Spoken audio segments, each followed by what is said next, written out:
बिस्मिल्लाहिर्रहमानिर्रहीम। अस्सलाम वालेकुम फ्रेंड्स, कैसे हैं आप? उम्मीद है जी आप और आपके परिंदे बिल्कुल अल्लाह की रहमत से ठीक ठाक होंगे।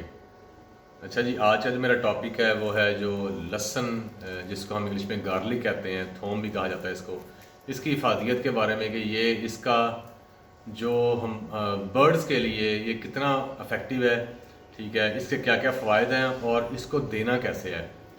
तो मुकम्मल जनाब इसकी इंफॉर्मेशन लेने के लिए वीडियो को एंड तक देखिएगा।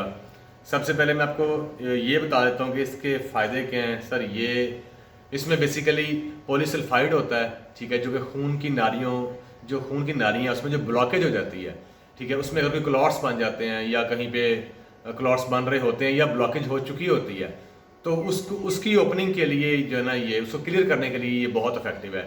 इसलिए जो डॉक्टर्स हजरात हैं वो दिल के मरीज़ों के लिए इसको बहुत ही इफेक्टिव समझते हैं।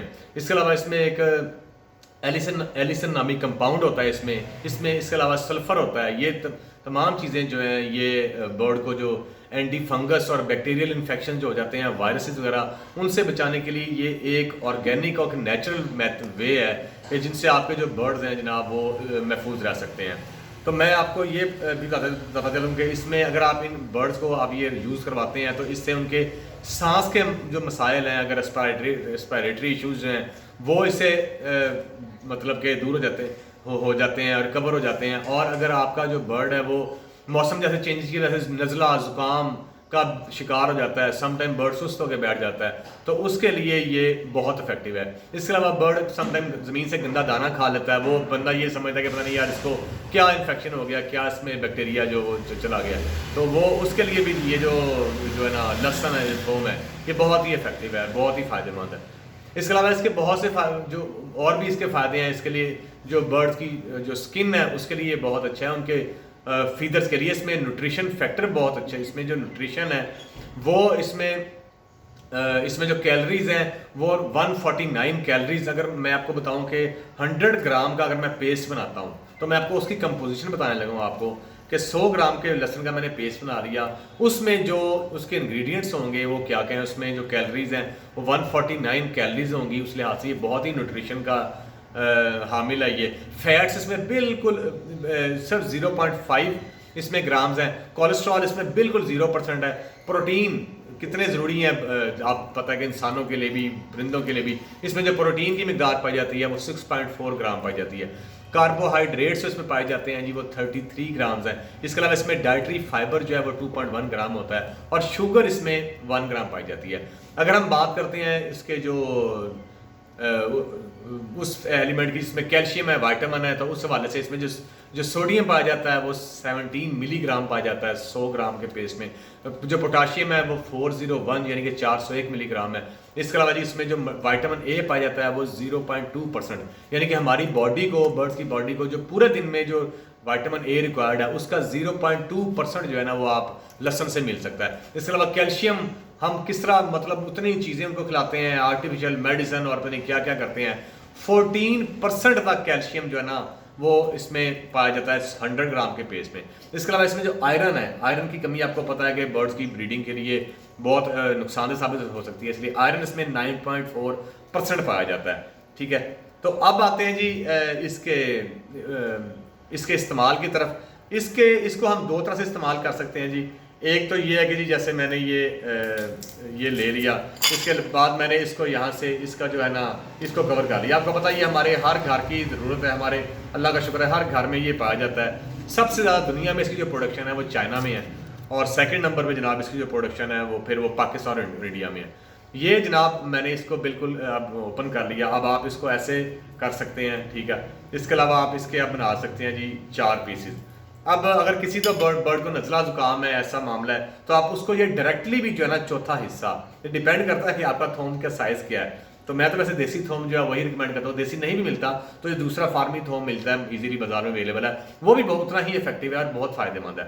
अब ये चौथा हिस्सा आप उसको ओरली भी खिला सकते हैं। ऐसा बर्ड जिसको नज़ला ज़ुकाम या जिसको मौसम की तब्दीली की वजह से कोई इन्फेक्शन हो गया या आप समझते हैं कि बैक्टीरियल या वायरल इन्फेक्शन उसको हो चुका है, तो ये आप उसको चौथा हिस्सा आप उसको खिला सकते हैं। इसके अलावा इसका एक और तरीका ये है जी कि आप 5 दाने ऐसे लेके आप उसका पेस्ट बना लें, ठीक है। वो पेस्ट बना के आप उसको 1 लीटर पानी में मिक्स करके उनको सर्व कर सकते हैं। इसका जी कोई साइड इफेक्ट नहीं है, इसके फ़ायदे ही फ़ायदे हैं, ठीक है। ये गर्मी सर्दी मौसम बदलते मौसम में हर लिहाज से बहुत ही इफेक्टिव है और 1 हफ्ते में 2 दिन आप दे सकते हैं। अब मैंने आपको 2 तरीके बता दिए। अब मैं आपको एक बड़ी इंटरेस्टेड चीज़ बताने जा रहा हूँ, आपने मेरी वीडियो एंड तक देखनी है। वो इंटरेस्टिंग चीज़ ये है कि जो मेडिकल की फील्ड में जो स्टूडेंट्स एडमिशन लेते हैं ना, तो उनसे एक हिपोक्रेटिक जो है ना वो ओथ लिया जाता है। हिपोक्रेटिक ओथ बेसिकली मैं आपको हिस्ट्री बता दूँ, जो हिपोक्रेट था ना ये 450 कबल मसीह में एक इसको तिब का बानी कहा जाता है। मतलब ये इसने बहुत काम किया तिब में, मेडिसिन में, मेडिकल फील्ड में।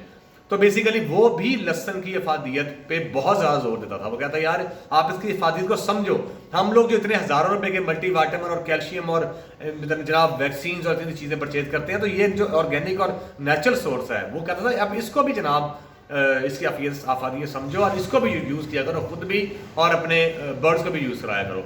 अच्छा, उसमें वो ये कहते हैं, वो बेसिकली हिपोक्रेटिक जो ओथ है वो ये है, वो मेडिकल ये कहती है साइंस के, जो जब भी कोई मेडिकल स्टूडेंट एडमिशन लेता है कॉलेज में तो उससे एक ओथ लिया जाता है, यानी कि उससे हलफ लिया जाता है कि आप जो कोई भी मर्ज आपको मरीज का पता लगेगा ना, आप सिर्फ वो पेशेंट से आप वो शेयर कर सकते हैं या फिर उसकी इजाज़त से आप उसके किसी क्लोज रिलेटिव को शेयर कर सकते हैं, जिसे हम कहते हैं जी कॉन्फिडेंशियल, यानी कि बड़े राजदाराना तरीके से। तो वो जो मैंने बताना मकसद ये है कि जो हिपोक्रेट था, जो कि तिब का बानी से कहा जाता है, वो भी थोम की अफादियत से इतना था कि जिसकी टर्मिनोलॉजी आज तक जो है वो मेडिकल कॉलेजेस में, मेडिकल फील्ड में यूज़ की जाती हैं।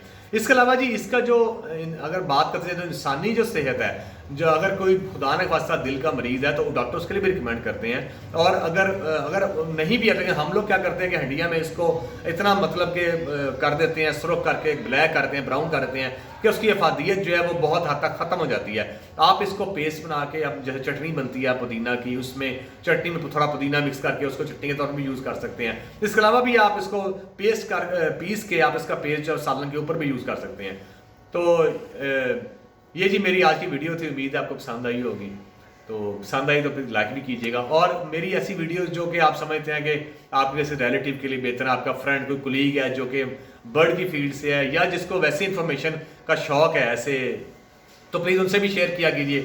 और अगर अभी तक आपने मेरा चैनल सब्सक्राइब नहीं किया तो प्लीज़ ज़रूर सब्सक्राइब करें, क्योंकि मैं इस तरह की अब बदलते मौसम के साथ इंशाल्लाह ताला बहुत सी और इन्फॉर्मेटिव वीडियोज़ जो है वो आपके लिए पीरियडिकली लाता रहता हूँ। अपना बहुत ज़्यादा ख्याल रखिएगा। फी मान अल्लाह, अल्लाह हाफिज़।